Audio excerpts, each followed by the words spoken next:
అండి. నమస్తే. అందరికీ హ్యాపీ వినాయక చవితి. ఆ గణేశుడు అందరికీ ఆయుర ఆరోగ్యాలను ఇవ్వాలని చెప్పి కోరుకుంటున్నాను. అండ్ ఆ గణేష చతుర్థికి స్పెషల్‌గా మేము తెచ్చిన వెలగపండుతో ఇవాళ పచ్చడి చేయబోతున్నాను. సో, అది మీకు చూపించబోతున్నాను. ఈ రెసిపీని నేను అమ్మ దగ్గర నుంచి నేర్చుకున్నాను. సో, మనం స్టార్ట్ చేసేద్దాం. దీనికోసం మనం కరివేపాకు, కొంచెం మెంతులు, కొబ్బరి, వెల్లుల్లి అండ్ పచ్చిమిర్చి.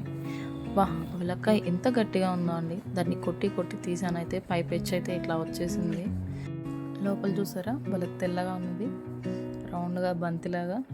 సో దాన్ని ఇప్పుడు మనం కట్ చేసేద్దాం. కట్ చేసినా కానీ చాలా గట్టిగా ఉంది. ఇది పచ్చికాయ అనమాట.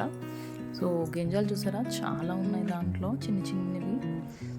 అండ్ వీటిని మనం చాలా చిన్న చిన్న ముక్కలుగా కోసేసుకుందాం. ఈ వెలక్కాయ టేస్ట్ వచ్చేసి మనకి కొంచెం పులుపు అండ్ వగరు రెండు ఉంటాయి. సో కొంచెం మనం పచ్చిమిర్చి దానికోసం కొంచెం ఎక్కువ తీసేసుకుందాం.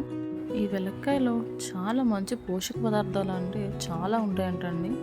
అండ్ ఇది లివర్కి చాలా మంచిదంట.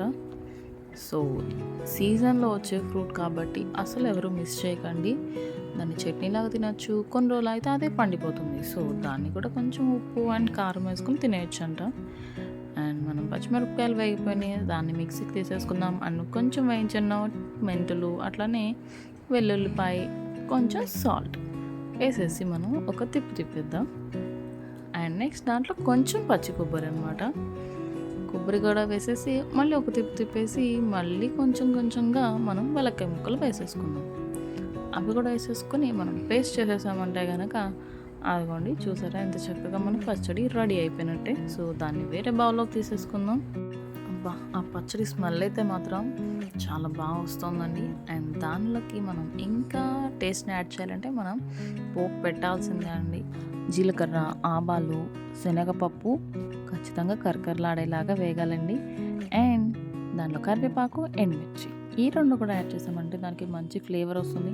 అవి వేడివేడిగా దానిలో యాడ్ చేస్తుంటే మంచి స్మెల్ అయితే వచ్చేస్తుందండి. ఇది మనకి వేడివేడి అన్నంలో, అట్లానే దోశల్లోకి సూపర్ కాంబినేషన్, అంటే సూపర్ కాంబినేషన్ అనమాట. మీరు కూడా ఈసారి ఈ వెలక్కాయ పచ్చడిని ఖచ్చితంగా ట్రై చేయండి. కొబ్బరి అందుబాటులో లేని వాళ్ళకి ఈ టిప్, దానిలో కొంచెం పెరుగు యాడ్ చేసుకున్నా సరిపోతుంది.